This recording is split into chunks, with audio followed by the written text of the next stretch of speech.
এতটাই অসহায় অবস্থা, এখানে তার প্রয়োজন, সে কিন্তু এটা কোনো রকম উচ্ছৃঙ্খলা করার জন্য বা তার কোনো কারোর ব্যক্তিগত মানে স্বার্থের জন্য, এটা যার যার প্রয়োজনের তাগিদে এতগুলো মানুষ ঘন্টার পর ঘন্টা এখানে দাঁড়ায় আছে অনেক কষ্ট করে। এবং তারা এমনও মানুষ আছে কথা বলতেছে যারা এখন এখান থেকে বাড়ি 14 কিলোমিটার 15 কিলোমিটার দূরে, যারা গাড়ি ঠেলে নিয়ে যাওয়া ছাড়া তার কোনো উপায় নাই। এই কারণেই তো তারা আসলে অস্থির হচ্ছে।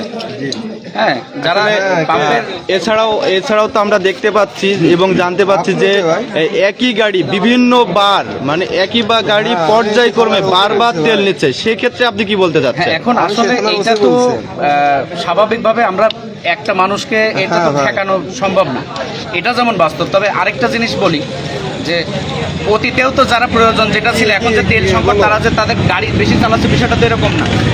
এখানে সাধারণ মানুষের একটা অভিযোগ যে আমার যেরকম আমি প্রতিদিন দৈনন্দিন জীবনে যতটুকু গাড়ি চালাইতাম ততটুকুই চালাচ্ছি, কিন্তু সেই পরিমাণ তেলটুকু আমরা পাচ্ছি না। কিন্তু এই তেলটা ঠিকই কোনো না কোনোভাবে বাইরে পাস হচ্ছে, এবং বাহিরে কিন্তু সেই তেলটা 140 বা 170 বা 200 টাকা রেটও কিন্তু পাওয়া যাচ্ছে।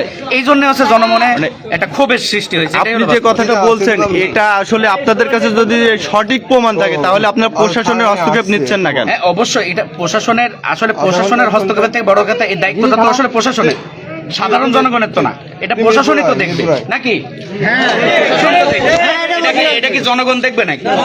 জনগণ, সাধারণ দেশের জনগণ এই দেশে বাস করে, সে দেশে তার নাগরিক অধিকারের জিনিসগুলো বুঝে পাচ্ছে কিনা সে সেটারই করবে। যখন সে তার নাগরিক অধিকারের প্রয়োজনীয় জিনিস পাবে না, তখনই সে সোচ্চার হয়ে ওঠে, তখনই সে আন্দোলন করে। এ মর্মে আমি আপনার কাছে আরেকটা প্রশ্ন নিয়ে আসতে চাচ্ছি যে আপনি যেটা বললেন যে আসলে সাধারণ জনগণের এটা দায়িত্ব না, সেক্ষেত্রে সাধারণ জনগণ যেভাবে তেল রিজার্ভ করছে এটা তো সাধারণ জনগণের, আসলে সাধারণ জনগণ থেকে আমাদের এবং রাষ্ট্রের কাম্য নয় না। এটা তো অবশ্যই, কিন্তু রিজার্ভ করছে না কিছু মানুষ, এটা ঠিক না। রিজার্ভ করছে কিছু মানুষ, এ কথা অবশ্যই ঠিক। আবার সবাই যে রিজার্ভ করছে বিষয়টা কিন্তু এরকমও না, কারণ রিজার্ভ করার মতো সামর্থ্য সবার নাই। আর আমাদের দেশে এখন সবারই হরহামেশাই কিন্তু মোটরসাইকেল মোটর বাইক ইউজ করে, তারা কিন্তু তেল রিজার্ভ করার মানসিকতা রাখে না। এখন রিজার্ভ যারা করছে তারা কিন্তু ব্যবসায়ী, তারা কিন্তু ব্যবসায়ী ছাড়া কেউ আসলে রিজার্ভ করে। তো আমরাও পাম্প কর্তৃপক্ষকে সহযোগিতার জন্য এবং প্রশাসনকেও সহযোগিতার জন্য আছি। প্রশাসন এখানে আছে, অসুবিধা নেই, আমরা সবাই মিলে আমরা দেখতেছি। আমরা সরাসরি দেখানোর চেষ্টা করছি কুষ্টিয়া জেলার মিরপুর উপজেলার প্রাণকেন্দ্রে অবস্থিত মিরপুর বাস স্ট্যান্ডের ঠিক অদূরেই মিরপুর কুষ্টিয়া মেহেরপুর হাইওয়ে সংযোগ সড়কের পাশেই অবস্থিত মল্লিক ফিলিং স্টেশন, যেখানে আসলে তেল সংকটের কথা কর্তৃপক্ষ জানানোর পরেও এই ভুক্তভোগীরা বিশ্বাস করেনি, যার জন্যে সন্ধ্যা থেকে অনেক বিশৃঙ্খলার সৃষ্টি হয়েছে। ধাপে ধাপে বেশ কয়েকবার গ্যাঞ্জামের সূত্রপাত হয়, কিন্তু তারা কন্ট্রোল করে। তো এখন সর্বশেষ আমরা অকটেন যেখানে রাখা হয়, ঠিক সেই অকটেন রিজার্ভ যেখানে রাখা হয় সেখানে আমরা অবস্থান করছি। আরে না, ফিলাসে কিছু হবে না, লাইটে কিছু হয় না, এটা আগুন ধরাচ্ছে না, বিড়ি সিগারেট খাচ্ছে না। না লাইটে ফ্ল্যাশে গ্যাস উঠে যখন দেখি বলতে পারে এখানে গন্ধ বাড়ায়, গন্ধ বাঙালি না আমরা। আপনারা সাধারণ জনতার পক্ষ থেকে কেউ একজন নামতে পারেন।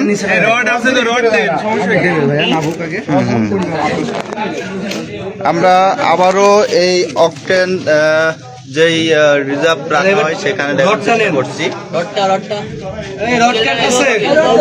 আমার মনে হচ্ছে যে অকটেন আছে। এটা মোসেন আগে ফাইনাল হোক, এটা মোসেন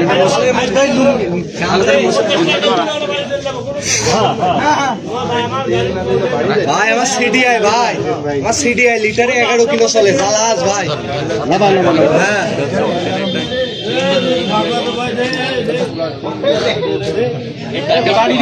বোঝা পুরা দেখে 3 বার কাট করে আইছি জিয়ারো ভাই।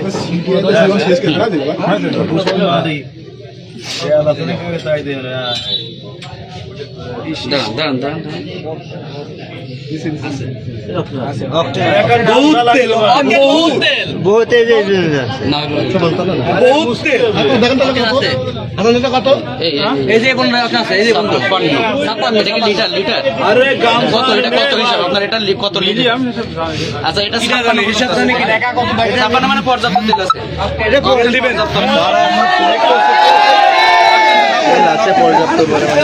দর্শক অবশেষে দেখা গেল যে এখানে অকটেন কিছু সংখ্যক আছে। পর্যাপ্ত না, তবে মোটামুটি ভালোই আছে।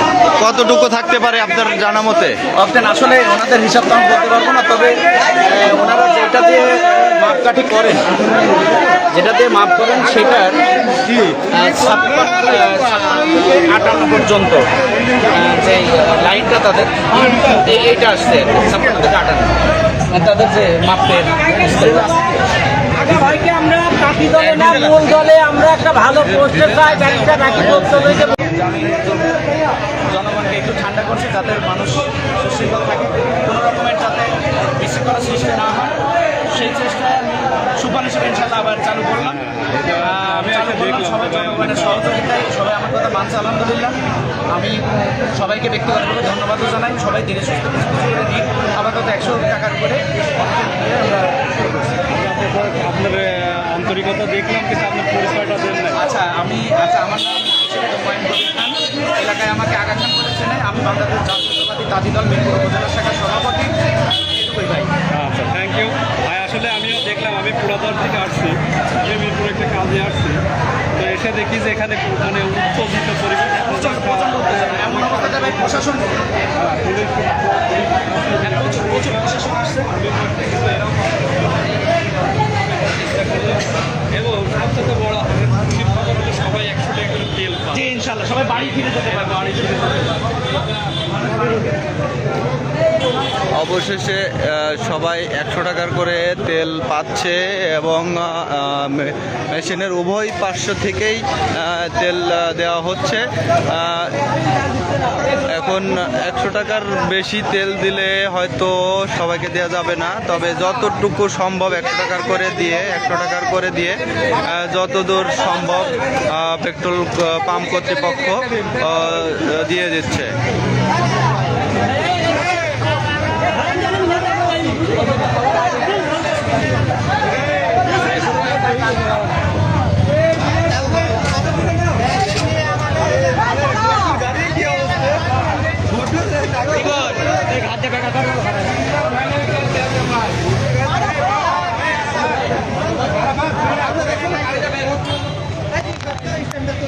ধন্যবাদ জানাই দর্শক সবাইকে আমাদের লাইভটির সঙ্গে থাকার জন্য এবং আমাদের পেজের সাথে থাকার জন্য সবাইকে আন্তরিকভাবে ধন্যবাদ জানাচ্ছি। সে সাথে আরও ধন্যবাদ জানাই যে এই প্রতিষ্ঠানের যারা কর্মরত আছে এবং প্রতিষ্ঠান মালিক যারা সদয়ভাবে আসলে তেল দিয়ে দিচ্ছে। অনেকেই দেখা যাচ্ছে যে যারা এখন তেল না হলে তারা সর্বশেষ গন্তব্য বাড়ি পর্যন্ত যেতে পারবে না।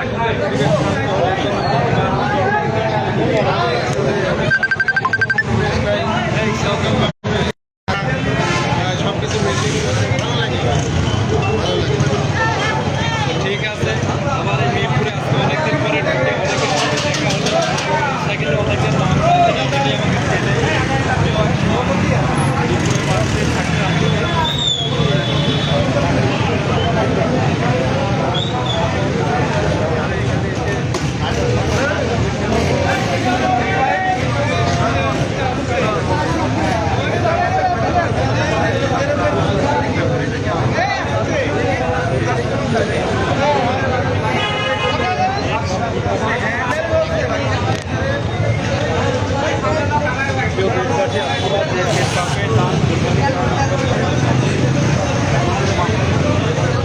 আমরা চলে যাচ্ছি সেই কাঙ্ক্ষিত ব্যক্তির কাছে। আসলে আমরা জানতে যাব সেই ব্যক্তির কাছে যার জন্য আসলে এই এত কিছু, এত আয়োজন, এত প্রশাসন সবাই এখানে জড়ো হয়েছে। আসলে তার সর্বশেষ বক্তব্যটা আমরা এখন শুনবো।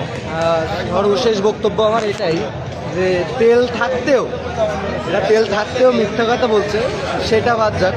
কিন্তু যারা দূর দূরান্ত থেকে আইছে এদেরকে তেলটা দেওয়া গেছে, এটাই আমাদের কাছে অনেক খুশির ব্যাপার। যেভাবে হোক আমরা তেলটা পাইছি। আর সব থেকে বড় কথা, এভাবে যারা পাম্প চালায় আমি তাদের কাছে একটাই আন্তরিকভাবে রিকোয়েস্ট করব যাতে এরকম আর না হয় কোনো পাম্পে। আর আমাদের মতো প্রতিটা জনগণই যেন সবসময় অ্যাক্টিভ থাকে। আমাদের মতো অ্যাক্টিভ থাকলে আমাদের দেশে কোনো কিছুর সমস্যা হবে না, সব কিছু ইনশাল্লাহ পাবো। ধন্যবাদ। আপনার পরিচয়টা যদি দিতেন। আমার নাম মোহাম্মদ ইমরান খান, আমি মিরপুর উপজেলা তাঁতি দলের সহসভাপতি। আমার বাসা মিরপুরে। ধন্যবাদ আপনাকে। দর্শক, আমরা শুনছিলাম সেই ব্যক্তির কথা যিনি আসলে এই তেল কাণ্ডের মূল হোতা, যিনি আসলে এই বন্ধ